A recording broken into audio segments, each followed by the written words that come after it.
weekend of the 9th and 10th of April 2022 saw a weather system move in over the KwaZulu coastal areas, bringing with it an unprecedented volume of rain. Throughout Monday the 11th, the rain was relentless.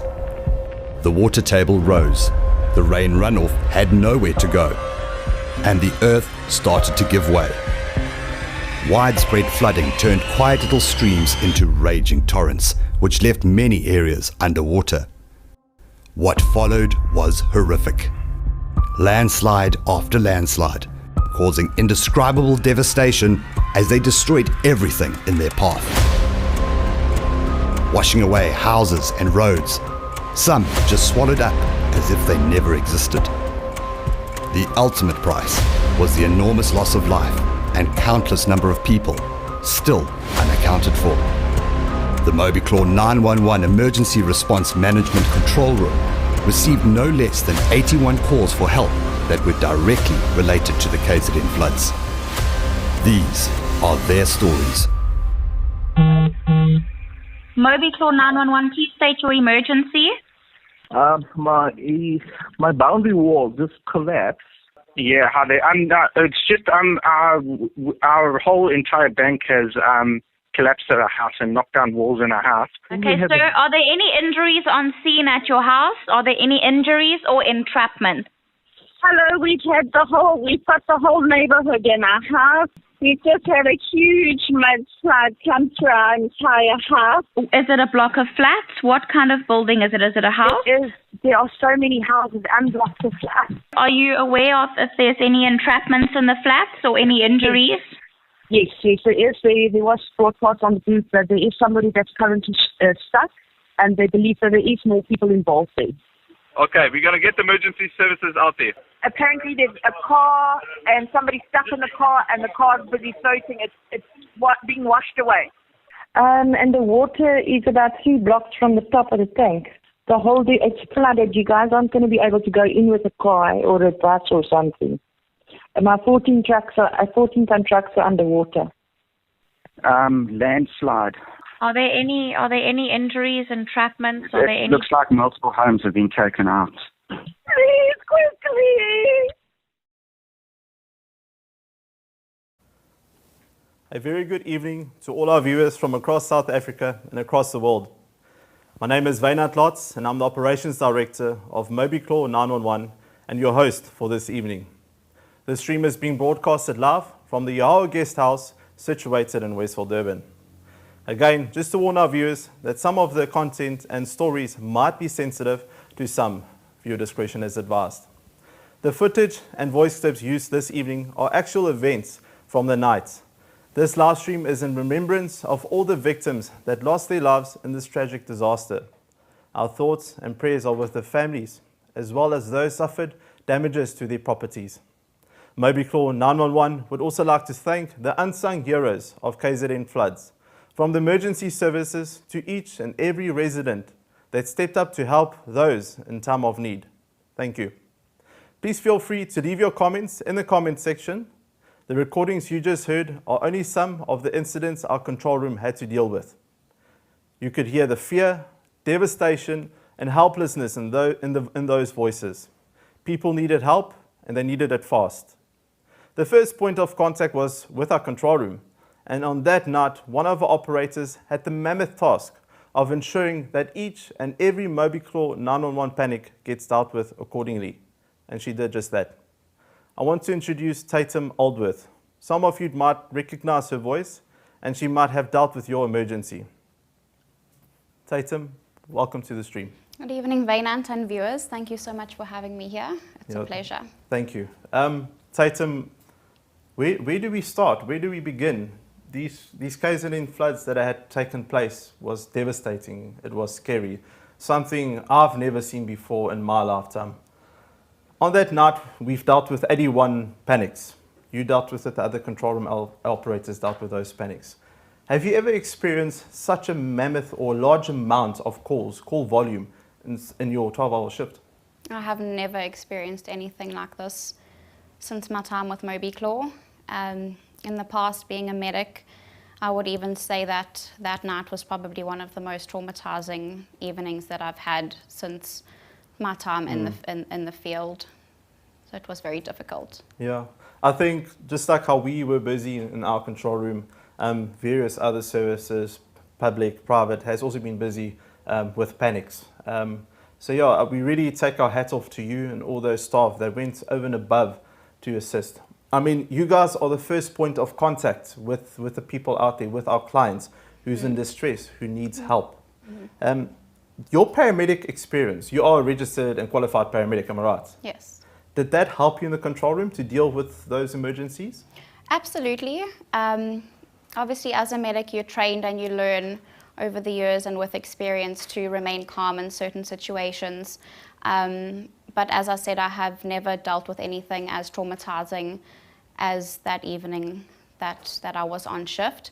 A lot of the time when I was a medic, the first question was, what's the worst thing you've seen, you know? But now being in the control room on the other side of the phone, it's now kind of questions like, what's the worst thing you've heard? And being on the other side of the phone, not physically being there on scene, all I really have is my words to comfort the caller and my imagination, really, which is sometimes not your best friend. So it is difficult. At the end of the day, each call that I take, my decisions and actions have a huge impact on that person's life. Yeah. And we have to act fast and just do what we can do when we can do it.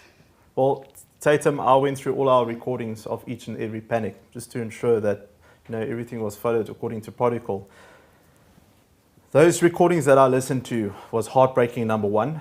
It's stressful. It's a lot of pressure that gets put on your shoulders. There's a lot of stress that you would have to go through with those emergencies. You have to coordinate each and every panic. You did just that. We are so extremely proud of you from Mobi Claw side. Thank you. You did extremely well. Thanks, Wynand. Yeah. Sometimes people would call and all you would hear is screaming and crying, and you're trying your best to get as much information as you can out of the caller. When at the same time all you really want to do is scream and cry with them, but you have to compose yourself, be professional, stay calm, and just do what you can.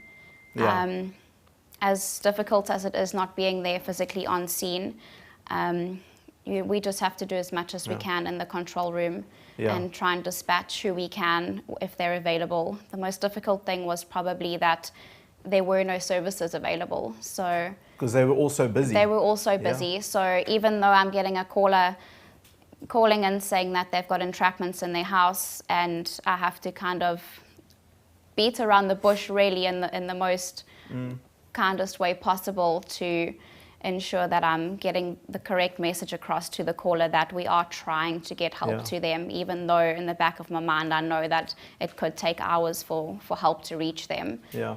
I mean, you that first point of contact with the client, and you had to help them. And you did that just extremely well. You did it to the T. I mean, what scenes stuck with you? Well, what scene stood out to you that you can remember clearly? I had a scene where there were 3 entrapments in a house here in Westville, in the Westville area. There was a family of 3 that were severely entrapped and injured inside the house. At the time, I couldn't get any available services out to them in any given time. Eventually, I did get hold of Leon from MediResponse. Thank you, Leon, for your assistance.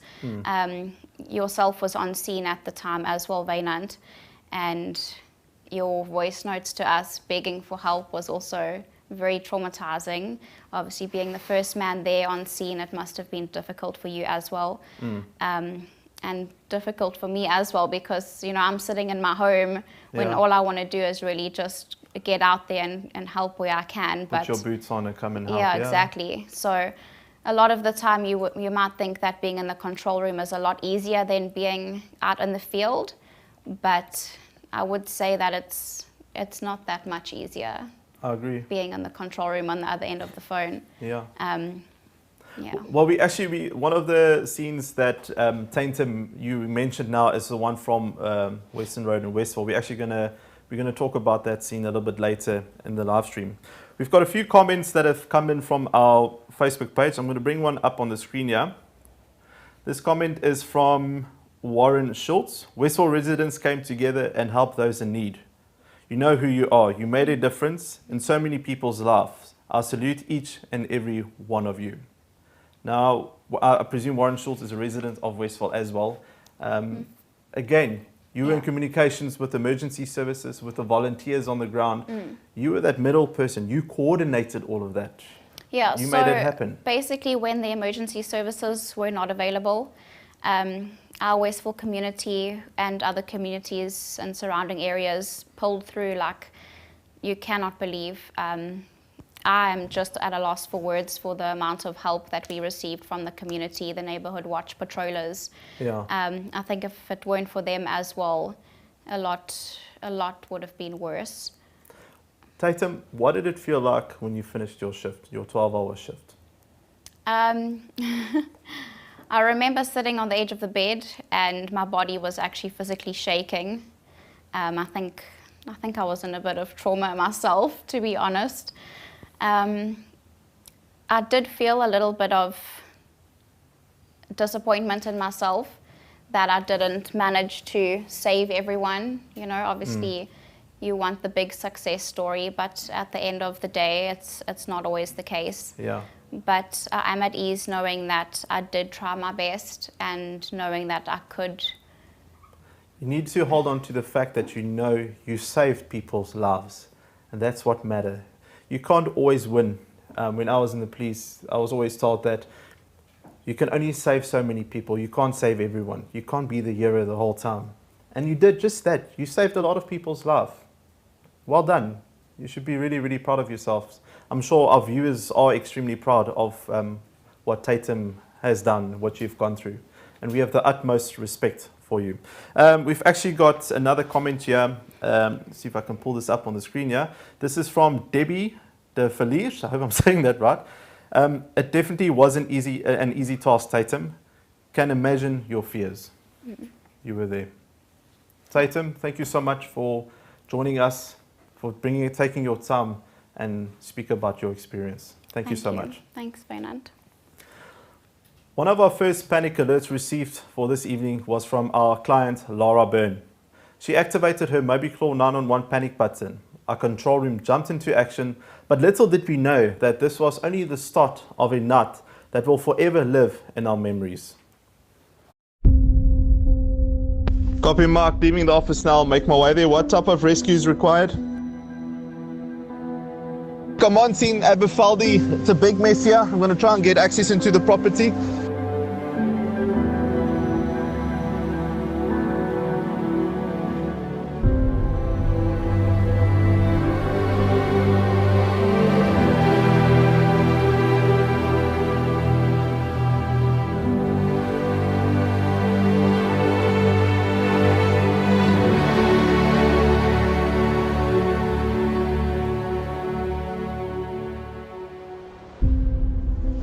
Okay, take notes. All occupants are safely out of the house.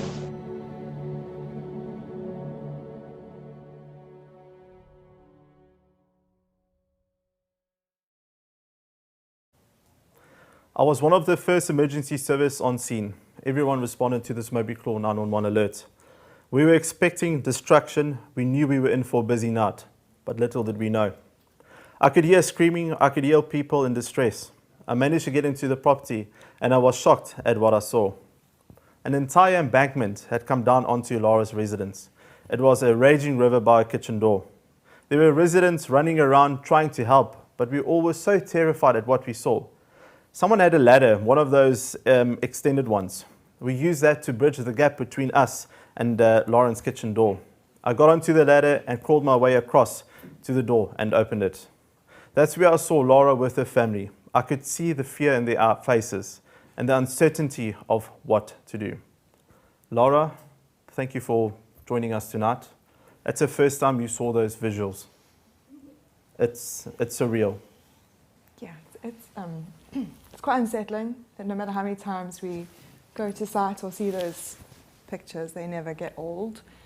it's hard to see that and know we were in there and we were so unharmed. We were not injured at all. There was definitely a hand around you guys protecting you and your little family. Yeah, I mean, I think where those cars landed up is not their natural trajectory. It shouldn't have landed up where they did. I mean, it's hard to imagine how they got there actually compared to where they were standing when this all happened. And if they had taken their natural trajectory, we probably would have not been here. Yes. I remember at the scene that night that when I got there, I didn't even know there was a garage. I didn't even know there were vehicles in the garage. Up until the very next day, we saw the visuals and I was blown away. I had no words. But I'm just so grateful. The Mobi Claw 911 team is so grateful that you and your family are okay. Well, I mean, we're grateful for Mobi Claw. I think we've had Mobi Claw for the longest time and have used Mobi Claw under such different circumstances. It wasn't our initial thought to press the panic button. We thought we'll call our neighbours and they were there when you arrived, but I think we all realised this was bigger than us and and you were there before they even got there, in fact. Yeah. So it was a huge blessing. In many ways, we were very protected that night. I couldn't agree more. Laura, can you walk us through the events of that night? What were you doing? What happened? It was load shedding, by surprise for everyone. And I had just put my two girls to bed. I've got a 1.5-year-old and a 2.5-year-old on the top floor. I went downstairs to sit with my husband who was cooking dinner. It was about 7:45 and normally at this time I would actually be in the room where that car collided and took out that wall structure, and that doesn't bear thinking about. But when we heard this rumbling, anyone who heard those sounds will never forget them. There's nothing like it. You've never heard anything like it, but you know immediately what it is you're hearing. And we just knew something was coming towards our house. My husband and I clocked eyes. I couldn't get the words out. And then we heard a series of crashes and bangs. The kitchen window exploded. I think that was one of the pictures that was up on the scene. My husband was right in front of the window. I dived or fell or something happened, and then we heard the impact of the cars. We didn't know what we were hearing. We just heard crunches and crashing sounds. And this story is, I think, everyone's story. It's a mudslide through your home. Yeah. And my husband went to the window to see what he could figure out what those, that whole garage slid into our house and took our cars with it into the room where we were and above us. And we didn't know how extensive the damage was. So my husband sort of put his head out the window, and then our thoughts went to our girls, and we knew we've got to get out this house because we don't know what the structure's going to do next. Yeah. And that's when we reached out. And the lights had come on at some point, I think, and then went off again with the electricity obviously being hit. But we managed to get a call into Mobi Claw before it all went down. Yeah.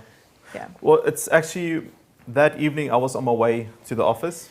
I'm just going to do some work, and your call was the first call that evening that was related to the floods, to the devastation.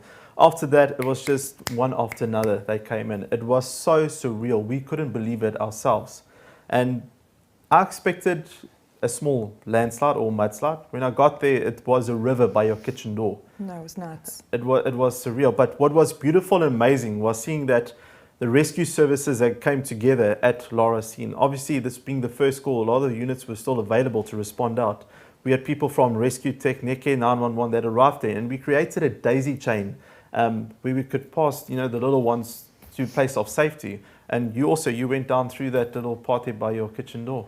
I did, and I think we were terrified because we just didn't know how we were going to get across that. Yes. But I must be honest, I think we were very lucky in so many ways. I mean, I know so many people can't say the same, and it's just awful to think about. Yeah. But the crew that attended that night, their faces were everything to us. It's all we held on to because we knew our lives were in their hands. Yes. And super competent.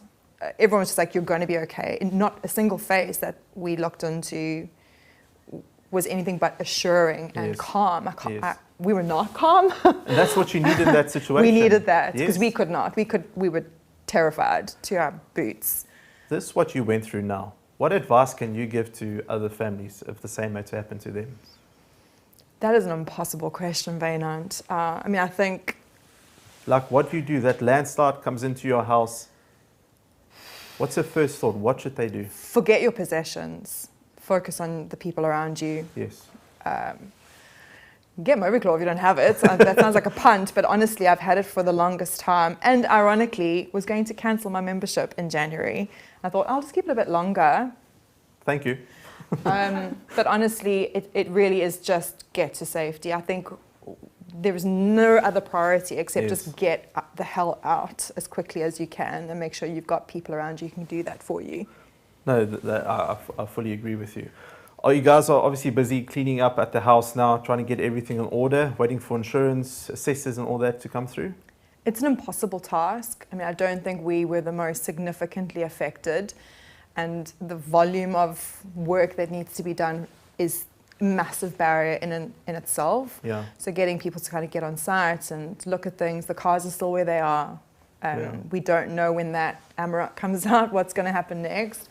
And I think like everyone else, we're just counting the damages. We're just sort of figuring out what we're actually dealing with. It's moving very, very slowly. But it's just stuff.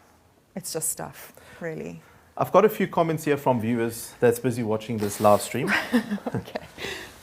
I'm going to pull up one here from Janet van Eden, where she says, just mind-blowing that people survive the devastation. Laura and family must be so traumatized, as are you all at Mobi. We don't feel as traumatized. I think when I listen to the stories, even before we came into this room, of what these first responders have been through, ours is one story. They have seen all the stories. I can't imagine. We've been through a lot, of course, but we were very lucky, and ours is a good story. Ours is a good luck story, but you guys have seen the awful not good luck stories. You've saved more lives than we've lost for sure, but the process of saving lives in situations that, you know, when you go into the situations, you didn't know what you were going to find in our house. Yes. And people just arrived ready to help. We are traumatized, but we're also very grateful. No, Laura, I fully agree with you. And from the Mobi 911 team, we are grateful that you came through and spoke about your incident. It's not easy. Thank you so much. We appreciate it. Thanks for having me. Laura's emergency was attended to by various services, from state to private. And in an event like this, these services come together and work as one. But what we experienced was that there was just not enough emergency services. People were in distress, people needed help, and they needed it immediately. The following verse is from Helen Steiner Rice. In the busy world, it's refreshing to find someone who still has the time to be kind. Someone who still has the faith to believe that the more that you give, the more you receive. Someone who's ready by thought, word, or deed to reach out and hand an hour of need. The following visuals are from the scenes in the Doncliffe area of Westville. Everything and anything was going wrong.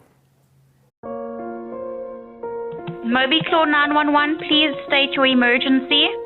Landslide. Are there any injuries, entrapments? It looks like multiple homes have been taken out. Okay, so do you know whether or not there's entrapments inside those homes? I don't know. We're across the valley. We just had a landslide as well, but our property's okay. But across the valley, there's been a massive landslide. There's multiple shouting and screaming. Wayne, assistance needed. 88 Kingsmead. The house has been washed away. Persons are missing. Quickly, please.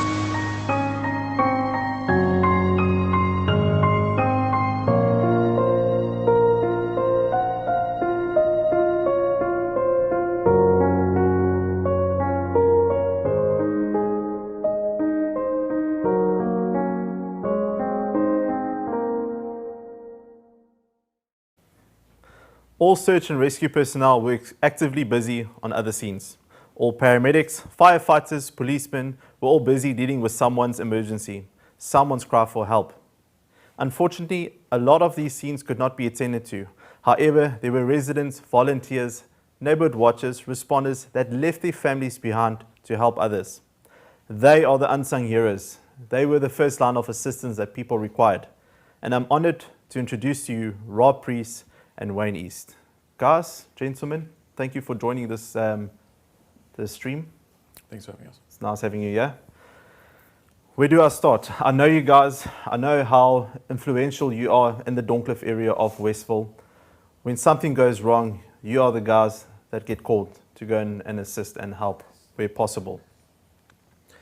The destruction in the Doncliffe area was just on another level.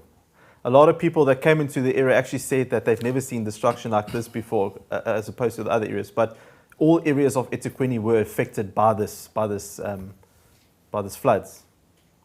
Have you ever seen Doncliffe like this? What was your first thoughts when you jumped in your vehicles to go help and you saw the destruction? Wayne, we'll start with you. I'd been driving around for quite a bit of the evening, checking out the roads, and I'd realized right from the start that we were in big trouble. There were mudslides throughout most of the roads, which didn't allow us access to those vulnerable points where we needed to get to. And as more mudslides came down, the more we realized that we weren't going to be able to get to people. And that was a big concern that prior to receiving those urgent calls was troubling me. Because I'm sure those WhatsApp messages were coming through by the dozens to you guys. I mean, Rob, you involved there as well?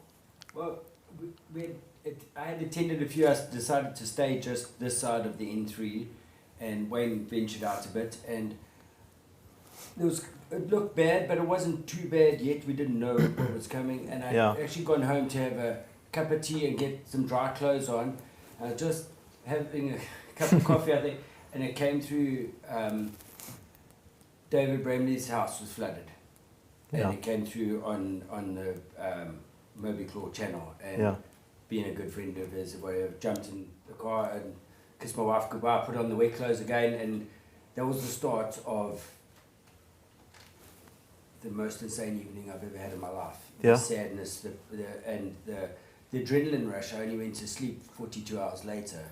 It was trauma, seeing people in utter shock. It was, but it was a... I mean, you guys, Wayne, you're a plumber by trade, Rob, you're a mechanic. You guys have no search and rescue experience, no medical, maybe some first aid in that, but you're a resident of the area, concerned about other citizens, other Westvalians, as what we call them. You know, you jumped into action. You put on that hero cape and you went and you helped out. We started getting lots of calls literally within a time period from probably about midnight of, actually before midnight. Our first real call came in, was about 9:30, that I received a call to say there was a mudslide from the bottom of a garden. That had collapsed through. In fact, you showed footage of it earlier where it rushed through a swimming pool. And then we had a little bit of a break. It wasn't too bad. And then I just stayed out on the road, checking the roads, checking where the mudslides were, warning the groups, notifying residents, please be careful, don't use this route. So you were in constant communication with your residents via WhatsApp? I was trying to. At one stage, I saw that St. George's Drive had a mudslide, and I've known from a previous incident where we had a mudslide there that it caused major havoc further down into a complex called Kingsmead Mews. Yes. I actually notified the residents there. I tried to get through to 3 of the residents there and said, please, just be cautious, notify the rest of your residents, you could have a potential problem. Yes. Little did I know what you were in for. What was coming our way. Yeah, and I'm actually going to pull up a comment here on the screen quickly. It's from a Danielle Cronier, where she says, Wayne East and the team that surrounds him are phenomenal. Proud to be associated with him. I couldn't agree more. I'm sure probably you know that viewer that's watching. Yes. Yeah. Guys, how many landslides were there in the Doncliffe area, in your part of Doncliffe? How many buildings that had collapsed? Well, it came through that in the feed that my house is 88 Kingsmead. Yeah. That came through, and it came through all our channels, and we decided that was the next place to go. And we arrived, and we only got as far as Mzimbeat. Yes. That's a road, Mzimbeat road. Yes. And it's maybe 300 meters, 400 meters. There was 3 mudslides between where we were to get to 88 Kingsmead. Yeah. And then when we arrived, I decided to go to Kingsmead Mews. I saw a person I knew there in their car. Wayne and a couple of guys carried on to 88 Kingsmead. You said you saw people in their car. Were they sitting in their car for safety? They didn't want to be in their house? Well, we didn't know at the time that they didn't have a house. Sure. They had actually gone to help some other people, couldn't get out, and their house got washed away. Yeah. But Wayne arrived at 88 Kingsmead, and he can carry on with that story. 88 Kingsmead, that story, everyone knows about this situation. I got the urgent message, someone pleading, come and help. 2 people have been washed away. My wife is entrapped in the house upstairs. There's no way to get to her. And that message came through at 1:58 a.m. I said, little did we know that the reason that house was literally missing was because one of the units in Kingsmead Mews had completely been washed away. There's no foundation of that house. There's literally nothing left of that house. That had also taken out half a house just above that in the rows of those units. So we tried to get our way to... Yeah, there's a visual. That's 88. The lady was upstairs, but the river was as high as that house. So we arrived and we went through, we eventually got there. It probably took us about 15 minutes to get there. It must have been an absolute nightmare for her because she was entrapped in an upstairs area. There were no windows, no doors. Thankfully, there were dry walls. I packed a spade and a crowbar, and I thought if I need to get in anywhere, these tools should be adequate. We went through, came to the house. We just had headlamps on, so your visibility at a great distance wasn't too strong. But I remember walking down and getting into the back of the property. Now you could see the whole front was gone. Yeah. And I looked across and I thought, is that water? Because you could just see this water just running through. And it was like a river with rapids. Absolutely. And I looked and I thought, okay, well, that's about 10 meters away. I think we're probably okay. I assessed it quickly, followed the homeowner, said, right, where is she? Went through the house. I assessed the house. I'm actually an ex-fireman. I was actually Durban Fire Department for 5 years. So I have a little bit of training behind me. Sorry, I didn't know that earlier, but we went in, I assessed the house to see if there were any dangers as far as us now going to there, and then we reacted. We went up a flight of stairs, it was mud, it was just mayhem. Sorry, carry on. Sorry, we then went up a flight of stairs, Gavin Illingsworth, Gary Moody and myself went in there, we chopped a hole through the drywall, managed to rescue the patient and got her out to safety. But we knew at that stage that there was nothing we could do for the missing. So you already knew that there is. They were long gone. Missing. They were long gone. Rob, I just want to come to you quickly. There were stories that you actually rescued one of the patrollers that came out to help at the same scene. Please tell us about this. So after those 2 Kingsmead Mews, it came through that there was other people in St. George's. Had a big landslide, deck had gone, pool had gone, and carport, and so another first responder, Matt, I'd picked him up en route. He had just said, I'm available, and I picked him up, and he was just part of the chaos. Yes. We get back, and we didn't realize that a fifth mudslide or whatever had happened on Kingsmead and actually entrapped all our cars. We had a palisade fence on the top of the car and whatever, and I just said, Matt, hang on, I'm going to come reverse out as hard as I can. Reversed out, got out, we jumped in, we arrived at the next scene, and we go across a mudslide, and Matt disappears. And quite deep into the mud. But I'm now trying to get to the ladies. We have assessed that the next house, the foundations are exposed. Yes. They're at risk. Yes. It was 2 ladies. We didn't know it was 2 ladies at the time, but we're going to go bang on the door. And he's gone. And so now I realize the only way to get across this mud is actually crawl as wide as you can with your body. And I yank him out and I carry on. And he goes to talk to some other people and we get the ladies out. I didn't realize only 2 days later when he sent me a heartfelt WhatsApp thanking me for saving his life, did I realize that he was actually that entrapped. I was more focused on trying to get to the house than, you got to come with me. What are you doing getting stuck? Correct. Come, let's get out and it's carry instincts that just jumped in. I actually want to bring up a comment here from Christy Dupria where she says, God bless you guys for always being there. Wayne always checked up on me and my daughter knowing we were alone. Thank you, Wayne. Yeah, I think small messages like that goes a long way. And the whole Dorncliffe community is so appreciative of the work that you guys have done, that you guys have put in. No one asked you to go out, but you did it out of your own. That's heroism. That's the you're the heroes in my eyes. That's how I see it. You left your families behind to go help and save others. We're actually going to come back to the Kingsmead story. It's going to be later on in the show. We're going to talk about it as well. But Wayne, Rob, thank you for your time. Much appreciated. And yet again, from Mobi Claw 911, thank you for the work that you guys have done. It's outstanding. Well, thank you for controlling it. Yeah. I must just say that when I was actually going to the home at 88 Kingsmead Drive, I actually activated my Mobi Claw panic. Yes. Because I just felt like I needed any help that I could get. Yes. And your control room were brilliant. They actually tried to phone me 4 times. Yeah. Unfortunately, we were already trying to climb through the mudslides. You were mud deep. And there was no way I was taking any calls. But they kept on trying to phone me, kept on trying to phone me to see what was wrong. Yes. So you can't do better than that. Actually, I remember your panic coming through. We're actually concerned that something might have happened at your house. And we actually dispatched people to your house. Yeah. Guys, so, thanks to Mobi Claw. Thank you. Gladly appreciate it. Cheers.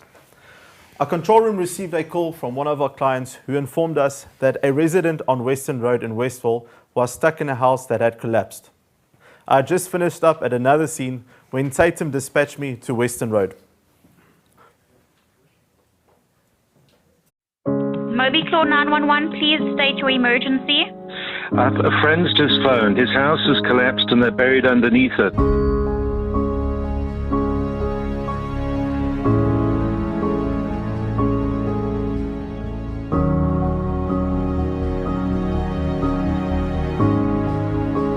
Hi, Paul. It's Tatum from Mobi Claw 911. How's everything going there by you? No, we're stuck there. We're pinned underneath the house.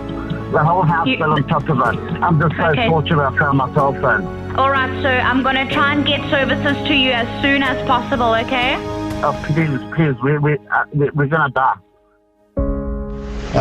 This one is bad, guys. I don't know if I'm going to get able to get to the house. Stand by, I'm on scene. Control, send me more assistance here, number 1, Western. Control, I need assistance here, Western. The house is on top of the people. I can't get to them. Guys, come on. Please, man. I need help here. Once I arrived on scene, I was met by massive destruction. I entered the property not knowing how serious the situation really is. I was searching for the occupants of the house in between the rubble. That's when I heard the cries for help and a hand barely sticking out from the rubble, waving to get my attention. A large piece of wall had collapsed on a 17-year-old boy while he was asleep in his bed. With all my strength, I tried to lift the wall, but I couldn't get it off of him.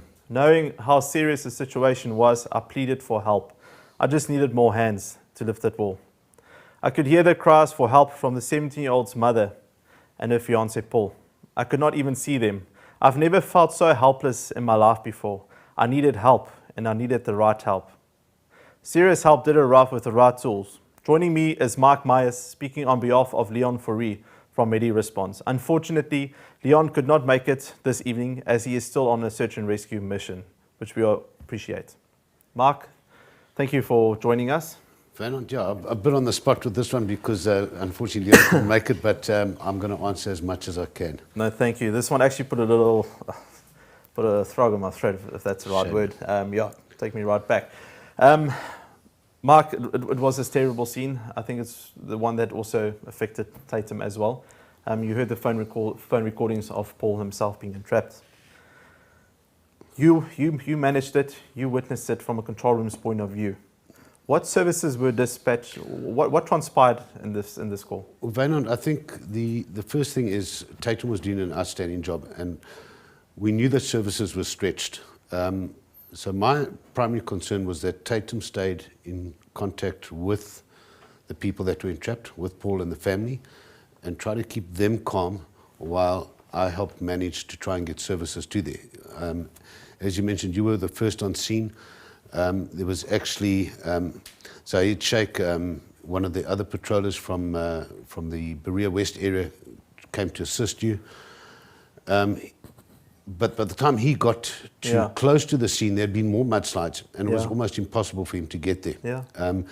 And you could hear the desperation in his voice, trying to get to scene. And eventually they got there, and to find pretty much the same thing as you. There's just nothing they could do without specialized tools. Correct. And we knew that we had to get proper rescue services to them. Fortunately, by then, Tatum had got hold of Leon, and Leon was making his way there. But we were having conversation with Leon, and he was experiencing the same thing. While responding there on, I think it was Beverly Drive, he was the mudslide just came out of nowhere, and he got entrapped in that. Correct. So he was battling to get there. I think I stand to be corrected. It took almost 2 hours for them to get there. Yeah. And when he got there, they had to park so far away. I mean, they carried heavy equipment across properties to get there to execute the rescue. And it was frightening. I think that was the most traumatizing scene for us in the control room environment that evening. I knew what Tatum was going through, and I couldn't assist her with that. We had other calls coming through that I was assisting on. I was assisting on the management of that scene, trying to get people to that scene. Yeah. It was a massive relief when we got the 17-year-old boy out of there. It was a massive relief to us. And then with Paul, it was very sad that we lost Heather in that scene. And I remember afterwards Tatum saying to me, and Tatum, it hurt Tatum, and I remember saying to me, I feel I've let them down. We've lost a life. And my words to Tatum were, you know what, you didn't lose 3 lives, you saved 2. And that was my only words of encouragement to Tatum at the time. There was nothing more we could do. Services were stretched to their absolute limits. Yes. We actually got a comment from one of our viewers, Jenny Grant, where she says that, so proud of you all, putting your own lives at risk to save others. Absolutely respect for all involved. And that's everyone, Mark. That's your rescue workers, your volunteer, neighborhood watch guys, the resident across the road. Absolutely. For me, one of the most frustrating things on that evening was that I knew I had responsibilities in the control room and were actually wanting to get in my vehicle and try and get to you to help you. I think it was just the people that just came together from every aspect, from state services. You can talk about the Metro Search and Rescue, the SAP Search and Rescue, volunteer organisations like Rescue Tech. Everyone just came together. Medi Response, ER24, the volunteers. We all were fighting the same cause. Yeah, everyone was fighting the same cause. It was like being in a war, and it was relentless. Yeah. I remember from that scene when I found the 17-year-old there that he was still lying in his bed, asleep, when a large piece of wall collapsed on top of him. He pleaded, please get me out. Tried to lift that wall, but I just couldn't.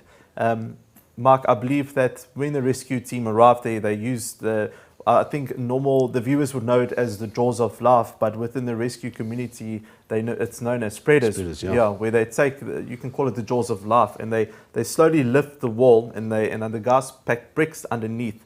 Eventually, they got it so high enough that they could eventually get the patient out of there. And I believe the patient is recovering well. Yes, I believe. With the 17-year-old boy, I'm not sure when he's coming out of hospital. He might be out already. I do know that our client, the other resident, I think he's been discharged tomorrow, which is great news. I mean, to be involved in those rescues, and you do save lives, and and you see the people coming out of hospital. It's heartwarming. It really is. We got a comment here from Alex Gloucester, Mark. We all know Alex Gloucester. Yep. He was a very inspirational, a hero in my eyes within the community, unfortunately. And a fireman a great fireman that we lost to this country that immigrated. And he did training as well. Alex says here, I've had the privilege of working alongside many heroes and been blessed to stand on the shoulders of true giants. But times like these, when every badge wearer stands in awe of the power and destruction, and humbled by the resilience and communities, that shows the power of cooperation, respect, and appreciation. Every single person survived. Well, I lost a bit of the comments there.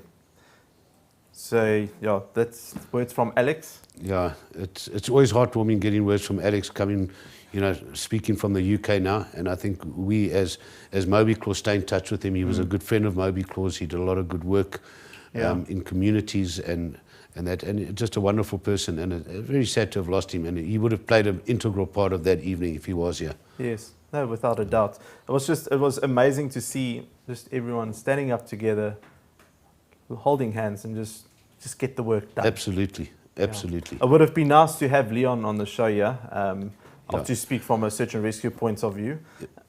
We understand Leon has got priorities. He's involved with another search and rescue, and I respect that. And I'm glad that I could sit here and try and give a little bit of the story. It would have been awesome to have had Leon's words, but he's doing some good work out there, and we've got to leave him to save lives. I agree. I fully agree with you. Mike, here's another comment. It's from Dulcie Ireland. I don't know if she's talking from Ireland, but she's saying, yeah, seeing the footage in the daylight is frightening. To think that these heroes were doing the rescues in the dark and torrential rain must have been terrifying. If they even took a few minutes to think of what they were being exposed to. I agree. I remember responding to this Western Road one that eventually my wiper blades couldn't keep up. I was at a snail's pace. I was going so slow, just trying to get to that emergency. It was so real. I can't explain it. Absolutely, I can understand that. And you were out there. And at times I wanted to be out there, but at times I was actually thankful that I wasn't out there, if that makes any type of sense. But I really wanted to be out there. But it was horrific circumstances for anyone that was working in those conditions. Yes. In my lifetime, I'm nearly 60 years old. In my lifetime, I've never seen anything like that destruction. Yeah. It was devastating. All right. Mark, just quickly, the Virginia JOC that's been established by all the search and rescue parties, the South African Police Service and that. Do you know what's happening there, how it's coordinated? Yeah, it's been coordinated by, in charge of that is the SAPS search and rescue team. They're coordinating, they've got various search and rescue teams from around the country. If I read some of the media that's out there and people say there's been no assistance coming in, well, I can tell you that there's massive assistance coming. Yeah, I mean, even at Ihawu Guest Lodge where we are now, the Cape Town Municipal Fire Search and Rescue team are staying here. Yes. And they've played a part. There's SANDF is involved.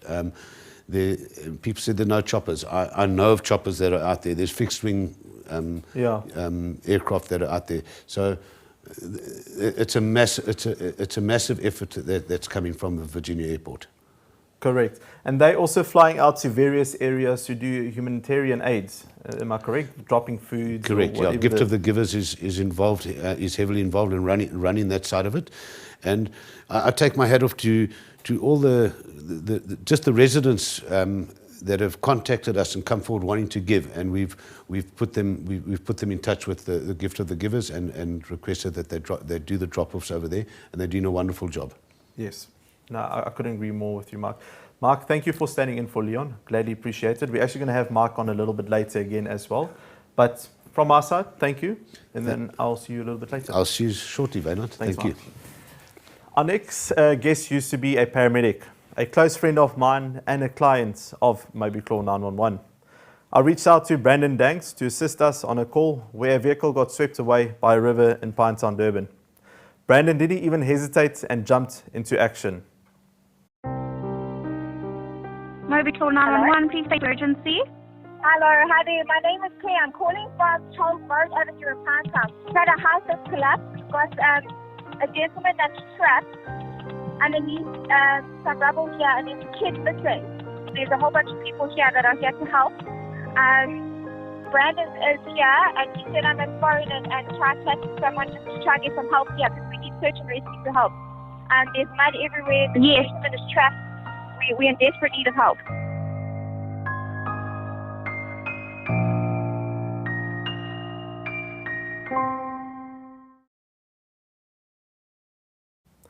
While Brandon was responding to the vehicle that got swept away, he called me and informed me that a house had collapsed in the Pinetown area and that urgent help was required. Knowing that we have various services making their way to the vehicle that got swept away, we redirected Brandon to the collapsed house. Brandon, thank you for joining us on this stream. I mean, we go many years back. It's been a while. Well, the police days, the paramedic days.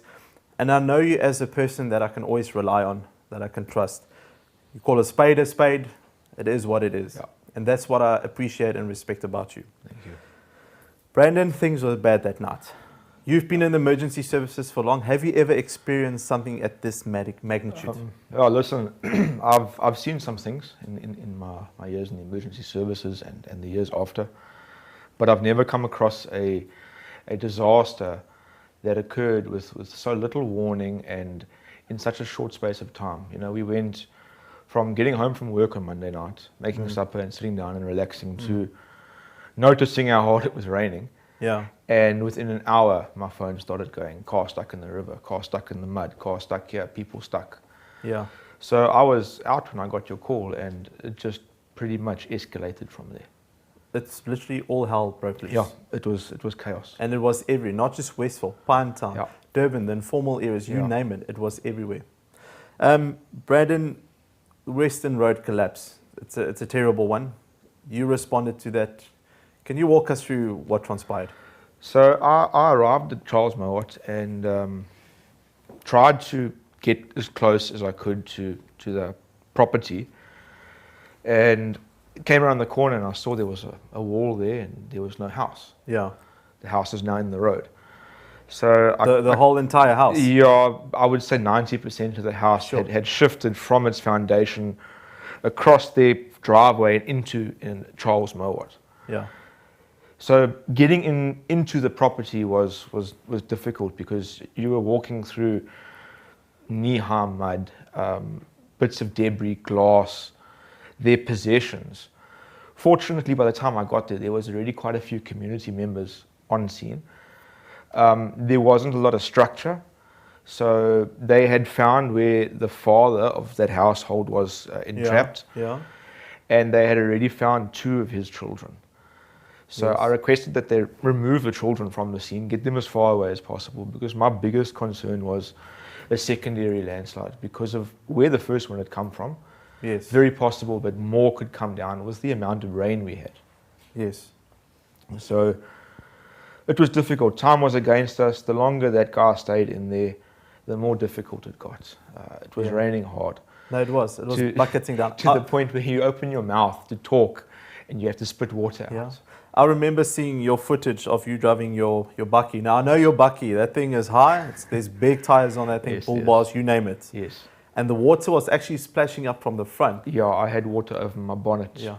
More That's when I realized actually how bad it was. Yeah. No, it was difficult. I had to phone a friend of mine to come and assist me, Paul from Custom World. Yes. I needed more equipment. I had nothing with me. I was out there in sandals and shorts. I didn't realize it was going to be this serious. Yeah. I had no idea. We used car jacks. I used a high lift jack, spades, crowbars, whatever we could.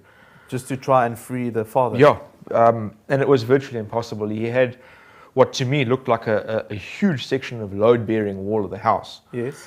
That had essentially fallen against him, against a wooden structure which looked like a window frame. Yes. And then their boundary wall. And he was totally pinned. Obvious lower limb fractures. Yes. Obvious bleeding from his face. So, we were a little bit stressed because the longer we sat there, the more it rained, the softer that ground got, and the more this stuff just shifted onto him. Yes. We could watch it squashing him. Always when you go to do training, your paramedic college and that, you remove yourself from the danger, or you remove the danger from your patient. Yeah, that's what they say. You couldn't do that. You can't. We're all human. We wanted to help each other. If I had asked people to evacuate that scene due to safety and I had left, that guy didn't have more than an hour left. You were that last chance of hope. And I was running out of options. I'm going to be honest. I called in a pretty big favor and I got Conrad from Netcare Rescue. Yes. He arrived there. I'd say if he was 15, 20 minutes later, we were going to be doing a recovery, not a rescue. Well, that's fantastic work. It's lovely seeing the different services working hand in hand and helping each other. Like Mark said, we all fight the same cause here. Have to. You left your family behind. I did. I got in trouble from my wife. I think everyone that went out. I'm not sure if my wife was happy to see me go or happy to see me come home, but it comes with the territory. Yes. There's no glory. It's what you do. Yeah. And it's not specific to this incident. No. It goes way back. It's just natural. But we're all family men, and at the end of the day, this is what we do. We want to help, and that's exactly what you did. I've got a comment here from Philip Creer. See if I can get it onto the screen. Hopefully the whole wording shows up here. I was there when Brandon arrived, and I can say it was done in respect. You were professional and you were calm. Do you know Philip Creer? I might if I see him, but I don't know not the name, unfortunately. Well done. Fantastic work. Thank you. Yeah, not everyone can just jump into action and take it by the horns and get the job done. Do what's got to be done. I agree, Brandon. What advice can you give people now that the floods are over, the threat, I wouldn't say is gone? How can they rebuild? A lot of people are stuck without water, no electricity. What advice can you give? Honestly, guys, the simple reality is you cannot be reliant on your municipality to look after you in a crisis. There's a saying that goes around in the sort of disaster community that you're your own first responder. You are basically in charge of your own situation. You need to be putting measures in place to have water, have electricity, should the grid fail, should there be infrastructure damages that we're seeing now, and they are huge. It's massive. I've got guys in our neighborhood now that are 10 days without water and lights. It's a significant period of time to go without electricity. Especially if you've got kids in that as well, Absolutely. The elderly with you. It makes life very difficult, and people get very upset, and rightly so, but it's so far out of the municipality's hands in terms of what they can achieve logistically. Yes. You need to take ownership of your own situation as best as you can. Yeah. And prepare yourself to be able to at least go 7 days without support from your municipality. Have a backup in place. You have to have a backup in place. We've seen it countless times in areas where we've been asked to go and create access to, because no one can get there to drop off food, drop off water, blankets. On that note, how many community members have gotten together, got bottles of water given to those people, opened their showers for people to come and have a shower? In our neighborhood, I've got a friend, Tanya, she's been instrumental in getting water and supplies down to the community in Malweni.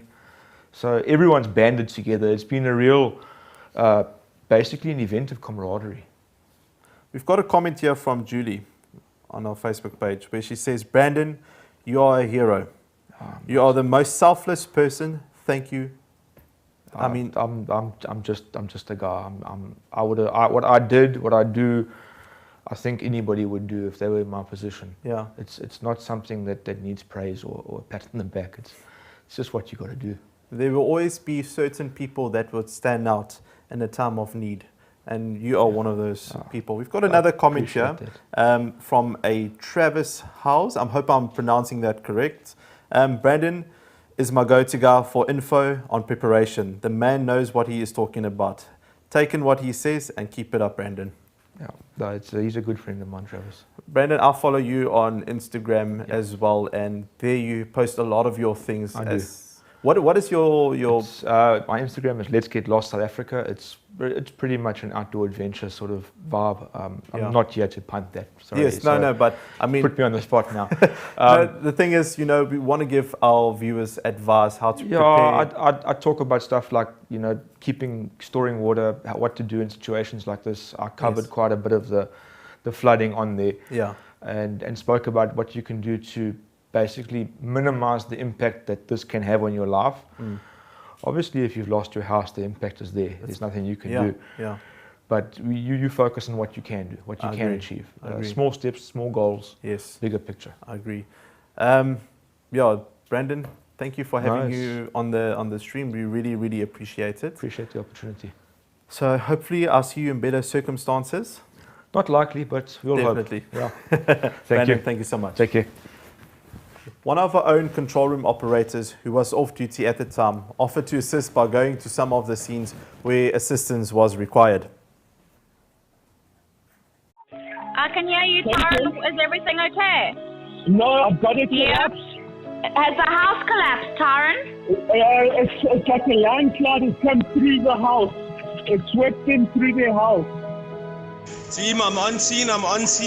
Male is recovered. Son is recovered. I've got a female fully entrapped. She is responding. Her name is Sandy. I need immediate, guys. Immediate. There's also a tree on the roof. Heavy structural integrity going on here. It's about knee to waist deep. Definite mudslide. It's gone through the whole house. That was the voice of one of Mobi Claw 911 control room operators, Taran. Taran, thank you for joining. Thanks for having me, I mean, you're meant to be working in the control room. Wow, I don't know why you're here. No, just joking. Tyron, you were instrumental in helping a lot of people within the Westville area. You were off duty at the time. It wasn't expected of you to come and help, but yet you put up your hand and you offered. You wanted to go and help. And knowing you've got that personality that you want to help people. Why is that? Why do you want to help people? Why do you have that calling? You know, Wynand, I think it comes down to private chats we've obviously had in office, and I think it does come down to selective breeding in terms of there are a few of us that will answer that call and run into the chaos when others would gladly run, and I think it's more of a reward really being of service to your community and your company really. Yes, no, I agree. Tyron, do you want to go through the Chesley Road incident with us? What happened? How did you get the call? When you arrived, what did you see? And I believe you also got caught in one of the secondary landslides. That's correct, Wynand, I did. Yeah, originally it was a call to Aberfoldy, and when we arrived on scene, you know, the house was already gone, and I'd put two together that it had to have gone somewhere, so it went down the bank. Yeah. I'd circled round to Chesley when arriving on scene. Apologies. I'd already come across a male that was entrapped on the road. Was met with a waist and some arms failing. Obviously immediately attended to him, responding to his helps of call, and then he stated that his mother and his wife were missing. So he was in the road and trapped in the mud? That's correct. He was entrapped in mud and a bit of debris. Had swept through their whole house already and dumped both the mother and Ian on the road. Yes. Once I'd ascertained where the secondary female was, I'd obviously collected her and placed them both on an embankment. When Ian stood up and seemed very dazed and confused and said, "Where's my wife?" Obviously panic then set in, we couldn't hear anything. I then ran up their driveway and made entrance as best I could into the house and called out. Were you by yourself? I was, correct. Okay. Secondary help arrived about 25 minutes later. That's when the sinkhole obviously had gone in the road. Once 4 other responders arrived on scene, we were then met with the secondary landslide, where we then abandoned our vehicles as well on scene and exfiltrated out about 5 to 6 hours later. Did you rescue any of the occupants out of the house? Did you find someone entrapped? We did. Sandy, that was the lady. She was entrapped in the back of the house.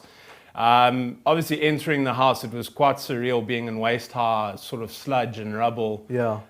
Once I had heard murmurs and whispers, I somewhat started screaming loud, and it was quite a relief, I dare say, hearing something. And there was no electricity then? No power whatsoever. The power box actually had been knocked out in that landslide, so I saw the cables when arriving and took a very wide berth approaching scene. Yeah, yeah. But I think by that time everything was out in that area. It was just total darkness. Yeah. Eh? And to come back to Sandy and inside the house? Look, it was very surreal. She was half entrapped physically down the middle. She had her head to the side breathing. We started to exfiltrate her, myself and another respondent. And then that's when the secondary landslide came and we were re-entrapped with Sandy. And like I said to you, there were a few brief moments where I sat for about a minute or two and thought, you know, this is the way it happens. Yeah. And then I realized, look, I can move, I can still fight, so let's keep going. Eh? Yeah. I mean, you are a big guy. Yeah. So I'm sure you managed to wiggle your way out of there. Definitely so, hey. But Tyron, you saved lives. Yes, definitely. I mean, like I said, it's of service and reward to the company, really, and that's the main appreciation. That's enough, eh? I couldn't agree more. Tyron, we've got a comment here on our Facebook page from Debbie. Let me see if I can pull it up there. Looking at you guys, can see you are tired and stressed. Please know you are much appreciated. Thank you for saving lives, putting yourself first before your family. Thank you. I think she has hit the nail on the head. Definitely so, Wynand. It's been I mean, you pulled extra shifts. We've all been busy. One of our other control room operators who stays in the Waterfall area, she was stuck in the Waterfall area and couldn't come to work due to road collapse and that. And we all had to, you know, work that extra bit, which we did. So, and you went over and above. I mean, I was meant to come help you at that scene in Westville North, but obviously got redirected. Did you miss having the emergency services there? By having, if I say that, there's the search and rescues, the paramedics, but knowing that they were so extremely busy. I think that's why I responded, Wynand, is I'd made that first call in Aberfoldy that we had all received. And I'd said to my missus that night, anything within 10 kilometers I'm going to this evening. Yeah. So I'd already made acceptance of it. Obviously, once I'd physically been at it myself, I understood why services were so delayed. Yes. You know, just being in it, like Mike said earlier, it was like a war zone. And I mean, obviously, you know, my experience in military, it just doesn't prepare you, I'd say, in all honesty. You say you're in the military. I think this next comment from Justin Abode will suit you best. There's a nickname given to people that run towards danger, protect others, the sheepdogs. You've had your military experience, you've been deployed in that. This storm, this disaster, this flooding, it looked like a war zone out there. It still looks like a war zone out there. It's surreal. Would you do this all over again? In a heartbeat. In a heartbeat. To be of, like I'll repress it on, to be of service to the community is the biggest reward in life. I agree. Very, very rewarding. We've got another comment here from Diana. Let me pull it up there. Respect to all heroes which you are, whether you acknowledged it or not. I mean, like I've told old Brandon that was here before me, you know, there's always certain few people that will stand up and run towards the dangers while others run away. But we need those people in life. Definitely need them in life. Do you have any advice or thank yous that you would like to give to the viewers? I think, in all honesty, being on the ground, it's thank you to the communities that open their homes. You know, there's a lot of people that are displaced, dealing with trauma, and community spirits come out once again tenfold. You know, it's amazing to see these drops going on and the recovery now of what we've dealt with and the healing process. It's truly inspiring to be a South African, I dare say, at the end of the day. I agree. We got another comment here from Tracy. To put their own fear aside to help not one, but so many, over so many hours, fighting exhaustion, etc., is exceptionally humbling. Suddenly, small things so silly to stress over. Forever grateful for all the men and women out there that help selflessly. Yeah, thank yous are just pouring in. And you're one of those unsung heroes in my eyes, Tyrone. Mobi Claw is exceptionally grateful and to have you with us. You're an asset to the company. We're going to hold on very tight to you. We're going to need a lot of muscle, but we'll do it. Yeah. But Tyrone, thank you for your time. Thank you for coming through and having your say. We'll see you just now. 100%. Thanks for having me. The sun came up and everyone got to see the true extent of the damage and destruction that was caused. We slowly got to learn about more deaths and even more people that's unaccounted for. A resident who knew about the missing woman and child on Kingsmead Drive in Westville took it upon himself to help the family find their loved ones.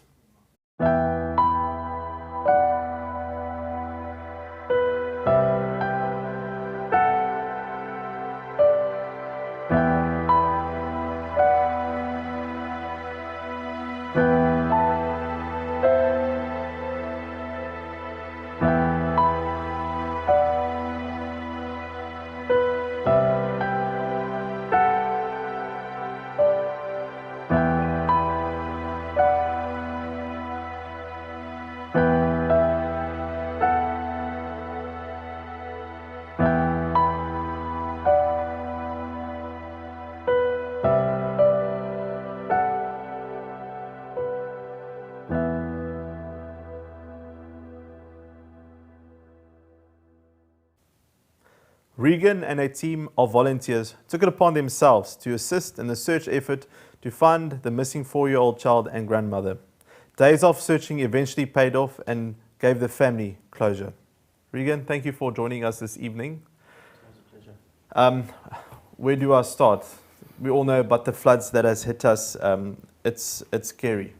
You're a resident of the Dorncliffe area in Westville, and you took it upon yourself to go and give that family closure, and you did just that. Do you want to walk us through as to what happened, why you went out there, why you wanted to find the missing?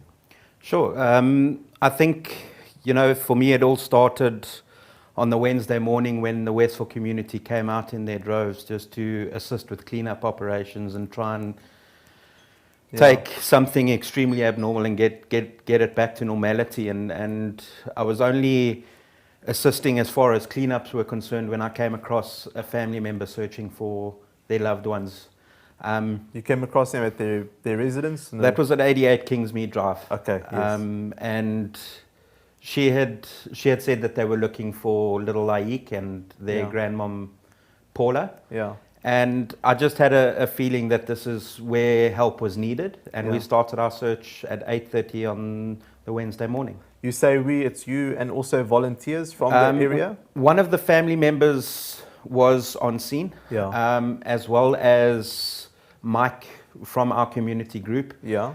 He was on scene with us, and the three of us set out to try and assist where we could. Okay. And then, I mean, we saw the footage now there on the screen of the vehicles that were in the river. Now, I know that I know that river, that it used to be a stream, as the smallest river. Now there's vehicles that's stuck in there, will forever be stuck in there. I don't think no one's going to go and recover those vehicles. Look, to give you kind of perspective of what we were looking at, it was like being in a movie scene. Yeah. To be honest with you, we were walking down a stream, and the first vehicle we bumped into was a big Fortuner. Yeah. And then we bumped into a VW microbus that was completely on its roof. And then we bumped into a BMW that you could barely see. Yeah. The only way we could see was that the roof and the boot was exposed. The rest of it was covered.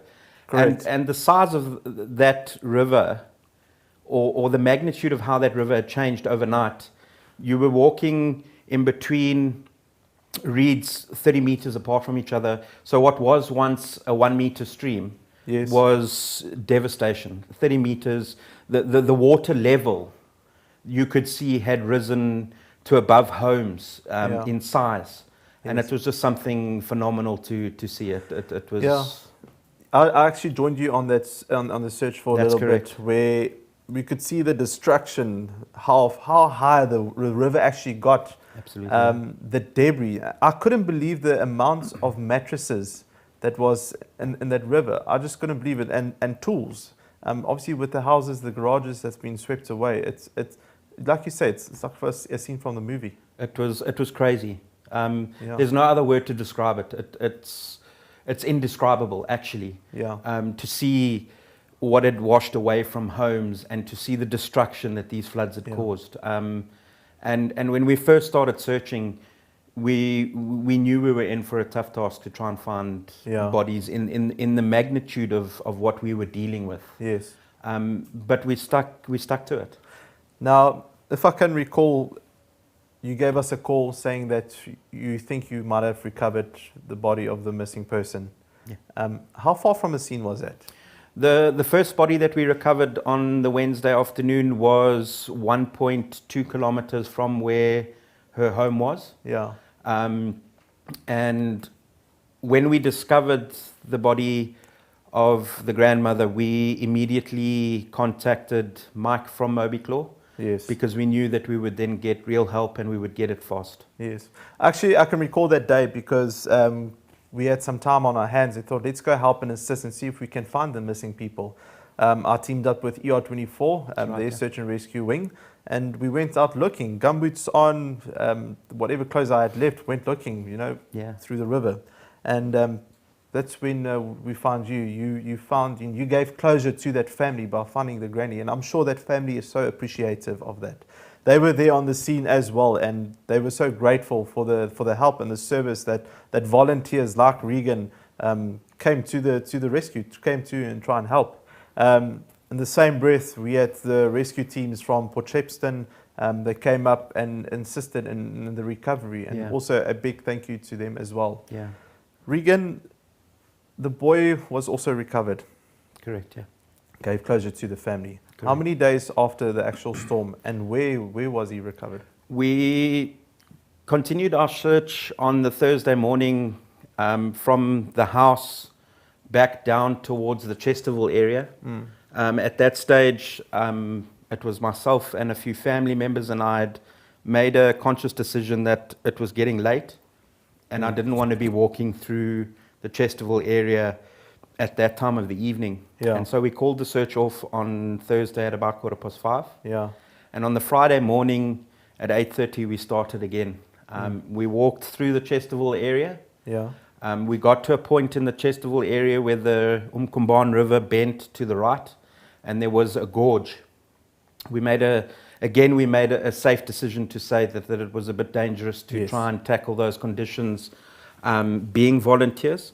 And so we parked our cars at the Sasol on Spine Road. Yes. Going the first Sasol garage, and we regrouped. We looked at basic images that we could get off Google Maps to see where the river went. Yeah. And unfortunately, the river then bent right and continued into the location on the opposite side. The guys just pulled it up on screen there. That's correct, of the map, yeah. And from there, we saw that the river bent to the left of the second Sasol, going out onto Balez Road. And we got a feeling that based on Laik's size, that he would be further down. Yeah. And we drove towards Albert Lutuli Hospital, where we found a side road. Yeah. We then joined up onto the Umbila River and searched again on Google Maps to see if we could try and locate where the Umkumban River joined, which was 100 meters from where we had parked. And myself and a few others from the community walked in that direction, where we noticed little Laik's body on a sandbank in the reeds. And that was on the Friday afternoon. And that was 8.44 k's away from his home, just past the Albert Lutuli Hospital. It's always extremely sad to speak about events like this. But this is the truth, this is reality that is happening out there, and people like you that have stepped up to offer your help to find them. And because of you, that family has got closure, you and the other volunteers. We've got a comment here from a Chantal Witten. Let me see if I can pull the comments, where she says, "Thank you, Regan. God bless you and your family." Now, if that's not a rewarding, I don't know. Again, it's emotionally, it's draining on the person going out there knowing that you're looking for recovery. Absolutely. Emotionally, did it affect you? I think it did. I think to this day it still does. It's emotionally taxing. You found closure for the family, which is extremely rewarding, and I think it's something that we take pride in. But from an emotional perspective, I think you've always got that scene playing through in your mind. Yes. The events of the days from Wednesday right up to Friday are extremely taxing. But I think the Westville community has stood by us and really shown us support. Yeah. And they've really been there for us, and they've offered assistance. And I think you've always got people in our community that we can talk to, which is extremely helpful. Yeah. And as far as the family being grateful to us, I think we're just ordinary people working with a team of people doing extraordinary things. I couldn't agree more. Well said. And for me, the Westville community pulled through. I want to bring up a few comments here. We've got one from Ben Marburg, where it says, "Thank you, Regan, for not giving up your surge." I'm sure the family also said the same. Another one from Deirdre Izat, where she says, "I've no words for everything that I've been seen and experienced. I can only say thank you for everyone. It is so great to know that everyone can stand together and assist people in need." And she's 100% right. 100% standing together. That's it. 100%. No, we were all doing the same thing, yeah. Absolutely. We're all affected by the same storm. Absolutely. Regan, thank you for coming through. Gladly appreciate you having a say here. It's a pleasure. We will talk a little bit later. Lovely. All right. Thanks, Thanks, bud. Everyone was affected by this disaster, from informal areas to wealthy suburbs and the eThekwini. Informal housing was swept away, large mansions were leveled to the ground. No matter who you are or where you were, we were all affected by this disaster. Mobi 911's director, Paul Stone, was out in the field helping others. On his return home, he received a call from his business partner, Mark Myers, a call every parent fears.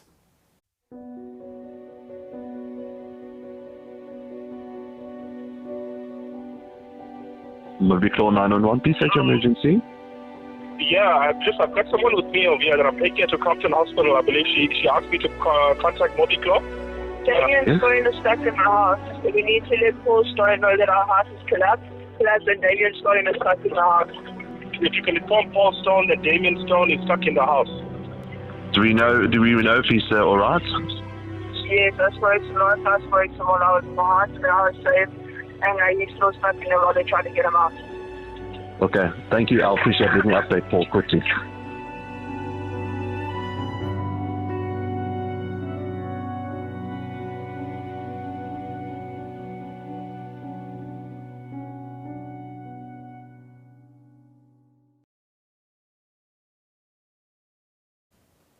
The visuals you just saw is where Paul's son Damien got entrapped. Damien's girlfriend managed to free herself and call for help. Paul, thank you for being here tonight. Pleasure. I know it's not easy to talk about what Damien and Tia has gone through, so we really appreciate it. No problem. Paul, receiving that call from Mark, do you want to tell us about it? I'd been out since the Aberfeldy incident, which was around 8 o'clock that evening. And I'd been home twice to get changed and find new shoes and jeans and so on, and went out again. And at about 3:30, I went home, got changed, went to get some sleep. Yeah. Seemed like the worst of it over, get an hour or two sleep and then go out again. And my phone rang. In the distant memories of my mind, I can't remember hearing the phone. And then Rosanna's phone rang and she said, hang on, Mike, talk to Rosanna's Paul. your wife? Yeah. And Mike said, listen, there's been a landslide at Birdhurst, and son's involved, one kid's injured and one's entrapped. So I said, no problem, I'm on my way. And I got in my car and got there as safely as I could. I actually drove slowly. What went through your mind driving there? Must have been the longest drive ever. It was. What was funny enough, what was going through my mind getting there was actually getting there safely. Yeah. The water was coming up over my bonnet of my car. I couldn't see. On Old Main Road, there'd been a tree that fell over the road and it blocked almost the whole road. I went up over the pavement and through the tree to get there. And all I wanted to do was just get there and see what the actual situation was before making any decisions on what had to be done. Yeah.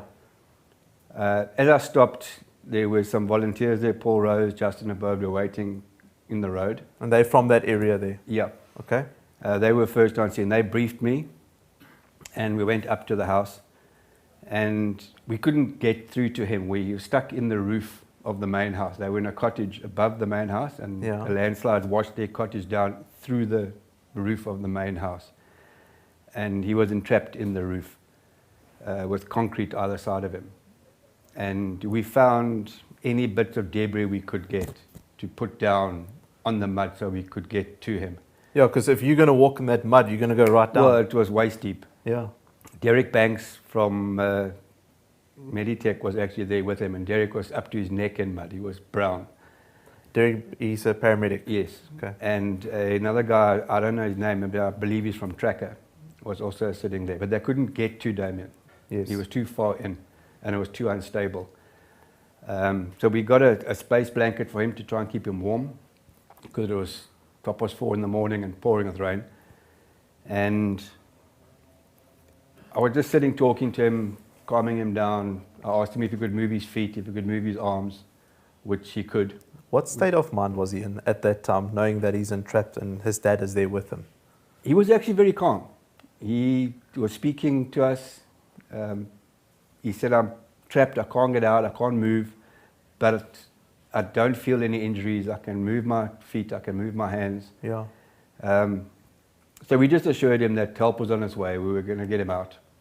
There was never any doubt that we weren't going to get him out. Our biggest fear was that he was going to fall through into the mud, because there was 2-3 meters of mud underneath him. Yes. And then I heard a noise behind me. I turned around and there was a fireman up to his knees in the mud. And he said, we're from fire. That must have been such a relief to you. Yeah, I couldn't believe that they were there. Yeah. So I said to him, look, dear, I'm moving off now, and fire is going to take over. Because you knew the fire services were capable of helping. And they had the right equipment. Correct. We didn't have any equipment. Yeah. And as I moved back through the mud, I saw them coming up the stairs. And I went back down to the bottom and just waited. And then I heard them shout, we're coming, we're coming. They got Damien out? They got him out, they cut him out, they used chainsaws and things to... It took 2.5 hours. Yes. He was trapped for 2.5 hours. Got him out, and there were no ambulances available. There was one on its way. Paul Rose had his bucky there, and we just put Damien in the back of the bucky with Justin, who's a paramedic. Yeah. And they rushed him to hospital, and I followed them through to the hospital. Yeah. Tia had been injured earlier. She went in with Damien. They were actually in their cottage when they heard a noise. They were there together, yeah. And when they got to the door, the mudslide came and just took the cottage out with them in it. Yeah. She was in the roof with them, and she managed to get free and get down to get help. Yeah. By the time I got there, she'd already been taken to hospital. Yeah. And she had quite extensive injuries as well. She's got very bad laceration on her head. She lost the bridge of her nose, which they had to reconstruct. Yeah. But they're covered in cuts and bruises from literally head to toe. You know, actually, I took there's actually the pictures are on screen now for our viewers. That was Damien when I got him into the hospital. Yeah, that's what he looked like. Still got the mud there. And to the right is Tia. Yeah. It's extremely sad to see. And I believe they're out of hospital now? They're out of hospital. They're starting to recover. It's going to be a long road ahead. Oh, definitely. But we're just grateful that they're with us. I couldn't agree with family and friends together. It can make the journey a little bit easier. Again, the volunteers came to the rescue. They helped the firemen. They came there. Old Derek from Meditech, he was instrumental. Absolutely. You know, that's guys that you always will remember that saved your son's life, that saved Tia's life. I actually took the call for the one Mobi Claw panic that came in where Tia was speaking on the phone.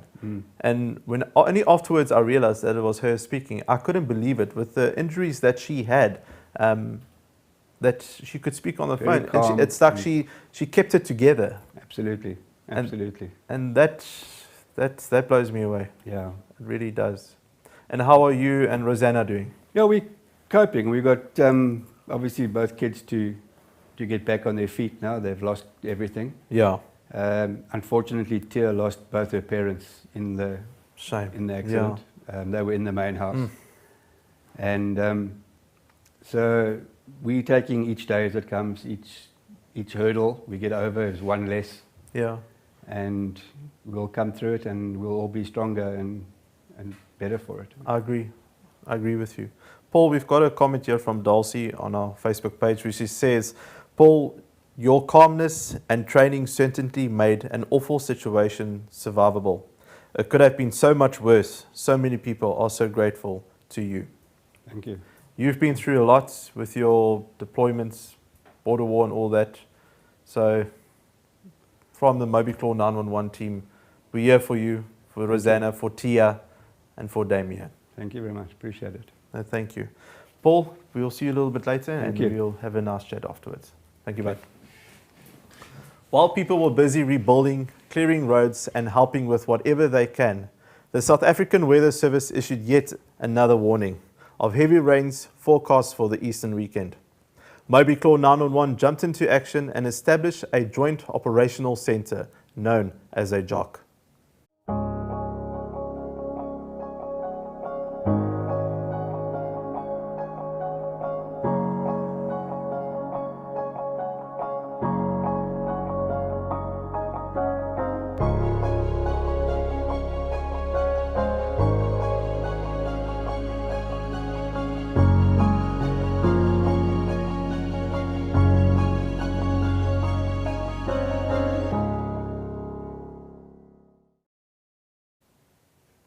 With me is Mark Myers, CEO and founder of Mobi Claw 911. Even being the head of Mobi Claw 911, Mark still assisted the control room with calls and coordinating rescue efforts. Mark? Yeah, Wynand, thank you. Just before we go into those nitty-gritties, we're coming towards the end of this broadcast, which has been outstanding. I'd just like to thank a few people very quickly, and that is for the venue here, the Yahawu Guest Lodge in Westville, not only for accommodating us, but on very short notice, via a call through myself, to organise accommodation for the Cape Town Municipal Fire Rescue Team that came to assist. So a huge thank you to them. Yeah, Wynand, I think that if we look at this whole scenario, no one could have been prepared. No. You know, there's been criticism, South Africa wasn't prepared for this, the disaster management. No one could be prepared for this. I'm absolutely astounded how every service came together, working as one. Opposition, state, private, volunteers, you name it, came together and worked it. You mentioned the JOC a few minutes ago. JOC, just for the people that don't know, is a Joint Operations Centre. After that frightful Monday, and I know it was actually initiated by yourself, you gave me a shout and you said, it's time we get a JOC together, because there was a warning of possible further flooding that weekend. That's correct, yes. And what we did is we made use of, we've got a team of, I'm going to call it very specific volunteers that are in radio contact with us. They're they're quickly deployable. Yeah. And we put this team together. We met at our offices and we created there's the pictures. That was the pictures of us meeting at our offices to put the Joint Operations Centre together, just to be more prepared if there was another onslaught. Fortunately, that other onslaught never came, but it gave us that preparation to put more tools in place, to make sure we had the 4x4s, and the 4x4s were packed with those necessary tools. Yeah. We had ER24 come on board, put ambulances on standby for us. You know, I've got to take my hat off to one of our community members, Shaz Jenkins. She's a local school principal, but she went ahead and she got hold of a couple of the ladies within our community, and they established a temporary accommodation at one of the schools, should it happen again. And they put out bedding, they put out cots, there were mattresses, there were you know, food and drinks and dry clothes, so that if for displaced families there was somewhere for them to go. And if anything came out of this, we've better prepared for something like this in the future. I agree. And I think we've even spoken about ideas over the last 2 or 3 days with some of these volunteers, etc. And there's some, it's sad to say it in this light, but it's actually brought about some exciting new possibilities of us working even better and be more prepared in the future for such events. I'm actually looking forward to that. I can't wait up until we can actually start doing the planning for it. Absolutely, absolutely. So, yeah, it has been, and just again, just a thanks to literally every service out there. They've been fantastic. I agree, Mark. Mark, we've got a few comments here I want to go through. We've got one from Gayleen, so I'm going to put it up on the screen. Wow, Mark Myers and Paul Sohn, you and your team are amazing. Keep fighting the great fight. Thanks. We are. When we started this, I was 50 years old. I'm now 56 years old. It feels like I'm 62 years old, but I'm still fighting, and we're giving it a good go. It's been a long road, but I think the big thing is the passion from the directors. You've been one of them, to the management, to the operators, and that filters through even into the communities. We have a passion for what we do. We actually love going to work every day to help people, and I couldn't agree more. That's what makes us successful. I agree. And you know what's also nice to know is that the system that you've built, Paul, myself have built, is a system that is working, that's helping saving lives, and that's our main goal at the end of the day.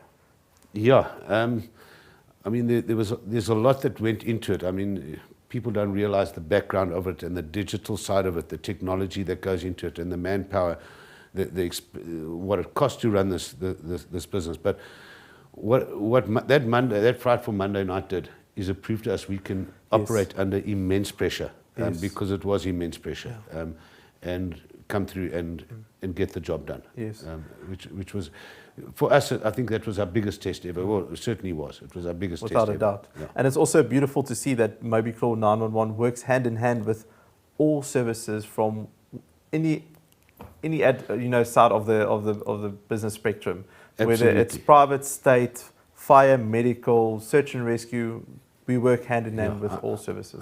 I think from the outset, when we set this up, the whole part of it was to work with everyone. It's not about being for yourself, it's to work with everyone. And in the emergency industry, the more you work together, the more success you're going to have. I agree. I actually remember when I was in the police force still, that when we get a call from Mobi Claw Control, I always got excited because I always knew that the details that would come through as of proper information. And the guys knew that we wanted to respond, we wanted to get there. Yeah. And now I see why. Being here, I see exactly absolutely. You know, having the right, accurate, up-to-date information makes a responder's job that much easier. If they've got the information to prepare their response, even on the way there, they start visualizing that. You know it as a policeman, I'm an ex-policeman. Yes. The more information you actually, as a responder, an experienced responder, that visual actually is taking place in your head before you've actually arrived on scene. Yeah, no, I agree. We've got a comment here from Jenna where she says, such a massive appreciation for all involved. And she's 100% right. Absolutely. Everyone. Yeah, it wasn't us, it was a joint effort. Correct. Yeah. You know, we don't need to lose track of why we did this broadcast. It's for those unsung heroes. Your Wayne East, Rob Priest, your Brandons. They're all out there. You know, it would be beautiful if we could have each and every person on the broadcast where we can mention all of them, but there's just too many to mention. There are, unfortunately. There's way too many. And we work with a lot of communities across KZN, across the country, and there are too many to mention. Just having watched the interviews, and I mean, the one that really just stuck out with me was Regan. Regan, we had met Regan on the odd occasion, but we didn't really know who he was. And Regan, I'm going to call it, came out of the woodwork, and man, what a dogged person. He just wouldn't give up. And I remember meeting him the morning after the event, after the flood at 88 at Kingsmead. Yes. And chatting to him, and he just said, I'm going out again now. We're going to carry on searching. And I was wondering, you know, you look at it and you say, who's this guy? I don't. And Regan, you're probably watching us right now, having a laugh. But it was like, who's this guy? You know, and what's he know about search and rescue? But wow, he was dogged. He wasn't going to give up. And if we had so many more community, just people in the community like him, it would change everything. I agree. Here's a comment here from Justin Abode again. And I like this, and I think if the producers can have this on screen for a little while, where Justin says, heroes are ordinary people doing extraordinary things. Absolutely. I love that. 100%. And that's exactly what it is. Yeah. I mean, you there are people in the emergency service. You come from the emergency service. I originally, many years back, come from the emergency services. But if you ever look at the Wayne East, the Rob Priesters that were here this evening, the Regans, the Brandon Danks, these are normal people that live amongst us. Yes. And they just care. And not only in the floods, we see them in other instances responding on day-to-day to help people. Every day, we see it. Yeah, 100%. And that's what makes a community, when we look after each other. Correct. I remember with the looting, the same happened. Everyone came together, we stood together, exactly. And we protected what was ours. 100%. Yeah. 100%. It's awesome to see. And for me, being a Westville resident and having our base in Westville, although we operate nationally, Westville's a special place to us because we live there. And I'm proud to be part of this community. I'm so proud of the people in this community, really. I'm definitely not moving out of here. We've got a comment from Gavin Illingworth. His words are, I can say without a shadow of doubt that had Mobi Claw not been around and working hand in hand with local response teams, the life count would have been so much greater. Thank you, and God bless to all those who stepped up selflessly. Shame. That's awesome, Gavin. We appreciate that comment. And yes, we worked hard. We had those, like you mentioned it earlier, we had the 81 calls that evening. Out of those 81 calls, 11 lives were lost. Yeah. But the amount of lives that were saved that evening were just massive. And that, the job was done and it was well done. And not only by ourselves, again, just everyone just played a part. On that note, Mark, do you have any few words that you would like to tell our viewers? To everyone, a massive thank you. It's been very traumatic, very emotional. This evening has been, the past few days have been exceptionally traumatic and emotional. A massive thank you just again to Tatum, who worked side by side with me that evening. She was a superstar. She was just wonderful on that evening. And Paul Stone, my partner, he was just on. He's had people close to him that were lost. I had to make that call to him to tell him what was happening. It was a very difficult call to make. Yeah. You know, it's different when you're talking to people out there that you don't know. But when it's close to home, it's a very, very difficult call to make. Yeah. But yeah, that's. I think that wraps me up. Yes. It's certainly been a tough time. We've all not had none of us have had much sleep over the last while. Tate and myself, I think we're up for about 40 hours. So, yeah. Mark, thank you yet again. Thank you so much. Great. After this broadcast, we will have a lekker chat. We will do. Thank you so much. Thank you, Wynand. Thank you. From the Mobi Claw 911 team, we want to thank each and every person that left their families behind to come and help people that were in need. To the residents that picked up spades the very next day and started to clear roads, we thank you. To the organizations and individuals that gave water, food, clothes, to those that lost everything, we thank you. To the search and rescue teams, the paramedics, police, CPFs, the NSRI, Rescue Tech, and the Fire Brigade, thank you. To the Mobi Claw 911 West Response Team, a big thank you. To the municipality workers that are still working full steam ahead, thank you. The families that have lost loved ones, we offer our condolences. No amount of words will ever take the heartache away. But by having faith and a good support structure, it will make the journey a little easier. Thank you for watching this stream and thank you for your comments. Good night.